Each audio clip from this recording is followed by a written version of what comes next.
Hello friends and welcome back to the C.Gars channel. Today me and Billy back to take a look at the first Cuban and New World cigars of the month for 2025. So kicking off the year, we have the first New World cigar of the month. This is the House Maduro Robusto. This one, I mean, we said it off camera, it looks absolutely stunning. I mean, the dark wrapper against that gold, yellowy kind of band, it is stunning. This one comes in at 5 inches long with a ring gauge of 54. It has a Nicaraguan binder and filler, and the wrapper is a Brazilian Arapiraca wrapper.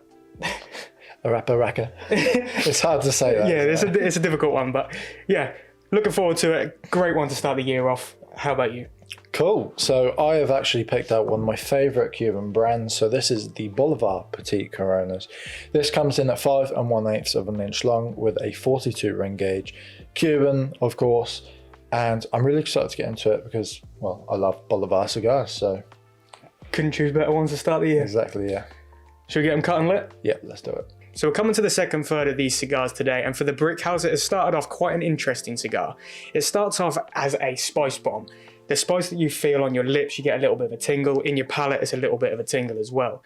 There's a nice cedar undertone around that you don't get too much of until around the midpoint of the first third. Once that spice kind of dies down a little bit, the cedar comes through a little bit more, and a slight bitterness is also introduced as well. So I'm intrigued to see where it's going to take me throughout the middle third into the final third. I don't know whether it's going to be really spicy. I don't know if a bit of sweetness is going to come in there or what, but it's one that's grabbed my attention for sure. How's the construction? The construction's been really, really good as well. I can't really complain. The burn, I don't know if you can see on the camera, is pretty much perfect. The overall look of the cigar is beautiful. The wrapper's nice and shiny.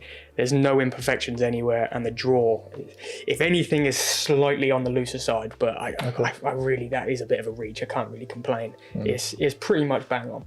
Yeah, nice. So with the Bolivar, the construction, originally when I started taking the first few puffs, it was quite tight. Again, with Cubans, that's going to be pretty much always the case. However, it has opened up a lot more now. The burn is incredibly straight. The ash doesn't really want to stay on too well, but it's not flaky, so I'm not really worried about it. Going on to flavour notes and the profile, the cold draw had like a very sweet taste to it, which was really, really nice, and kind of gave me a bit of an insight to how the cigar might be as I get further through it. It started off really gingerbready, so it's kind of like a sweetie spiciness, spiciness. I think that's a better way of putting it. But that's kind of died down a little bit now. But I'm gonna say this, but in the nicest way possible. It's very tobacco-y. It reminds me of a big cigarette, but not in a negative way, because I know that may come across negative to some people.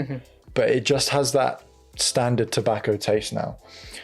I think there is some spiciness to it, especially at the back of my throat. It's quite a bitter spice, but I think that might be because of the Vitola.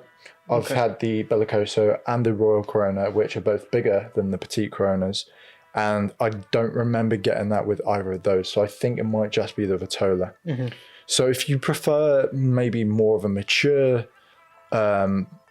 profile with more spice and a bit more bitterness, the smaller Vitola, the Petite Coronas, is probably ideal for someone like yourself. That being said, I'm really enjoying it, as I did with the Royal Corona and the Bellicoso. Phenomenal cigar, phenomenal brand. I've not had one I've disliked at all, so I really cannot complain. It's funny as well, you mentioned the differences between the Vitolas, because I was going to mention, I said it off camera to you, with Brick House, if I'm not mistaken, the binder and filler remain the same across the 3 variations. But adding, I'm going to butcher the thing, Arapiraca, with the Brazilian Arapiraca wrapper, that spiciness and that boldness is really being intensified, which is quite nice. But yeah, it's weird how them subtle changes in size and blend really changes the overall profile. It's interesting, isn't it? Like the slightest change can make such a big difference. Weird. But yeah, I'm intrigued to see where this is going to take me. And should we take it down to the middle third? Yeah, let's do it. So we've made our way through towards the final third now, and for the Bolivar, it's actually not changed all too much. It's quite one-dimensional, but what I did find is that there are a lot of oaky undertones, and I find it quite dry as well. It's quite dry in the throat. I think, yeah, it's very one-dimensional, but it's enjoyable. It's something that I'm really enjoying. I was saying to you off camera, I hold Bolivar in a very high regard. I think it's one of my all-time favorite brands. So maybe I'm biased, but in my head, I'm always like, yeah, I'm always going to love this brand. So I don't really know what else to say other than that. It does go back though to what we said at the start about how much differences come from the Vitolas, right? Because as you say, there was probably more transition in, say, the Bellicoso Fino, where the shape changes towards the end. You're getting much more intensity. With that, it's Parejo, right? It's the same all the way through. Yes, yeah. It's much more intense. It's probably giving you a very, very different experience as to the other ones. Exactly, yeah. But it's strange how it changes, right? Yeah, it is, yeah. It's really good though. I will say I have actually had to light it again a couple of times. Maybe it's because I was trying to hold the ash on, but the draw was not... It was a bit tight for my personal liking. It was kind of like sucking on one of those paper straws you get from McDonald's, you know. It's not easy, but, you know, it's what it is, isn't it? So enjoyable nonetheless. Exactly, yeah. Right, so for the Brick House, it's changed a little bit differently to what I imagined it would. I thought there was going to be more spice than there is. Okay. But coming into the middle third of the cigar, the spice completely dies out. You know, that cedar undertone now is much more prominent. That and the earthiness is the main profile that this cigar is giving you. It's overall very, very smooth. To begin with, as I said to you, very spicy, spice bomb to begin with. So I thought, maybe it's going to be a little bit strong, not so smooth, rugged in edges kind of thing. But no, it is very, very smooth, really, really enjoyable. And as I say, the earthiness and the cedar wood is balanced really, really well. So enjoyable. Sounds like it's got a good complexity to it. You know, Yeah. the difference between the spiciness and then the smoothness. And with the Nicaraguan binder filler and the Brazilian wrapper, it's a very bold, full-bodied cigar. So the flavour profiles are overly pronounced. As I say, the spice was right there in your face. And as I say, now the cedarness and the earthiness is now that prominent flavour profile that you're getting. So Nice. it's transitioned pretty well. What's the strength like? I didn't mention the strength on this, but See, I would say medium at most. medium, yeah. Yeah, medium at most, but as I say, it's a very bold and full-bodied cigar, so the flavour is very, very pronounced. Okay, cool. I'd say for the Bolivar, weirdly, this is very light. I'm not getting anything from this. I could probably smoke this in the morning, really, which is odd because it's labelled as one of the strongest Cuban brands, but I never found strength with Bolivar. As I've said previously in the other videos, I find them very kind, where there are a lot of brands out there like Cohiba, for example, you know, we've touched on a few times. To me, they're very hard hitting. Not bad, but it's just very hard hitting compared to something like this Bolivar. It's just really easy going. I think that goes back to your first experience with the two brands as well, because your first experience with Cohiba was very, very different to your first experience with Bolivar. So, you know, first impressions make up the majority of everything. Oh, exactly. So, I mean, I didn't touch Cohiba for probably the best part of 2.5, 3 years after that first experience.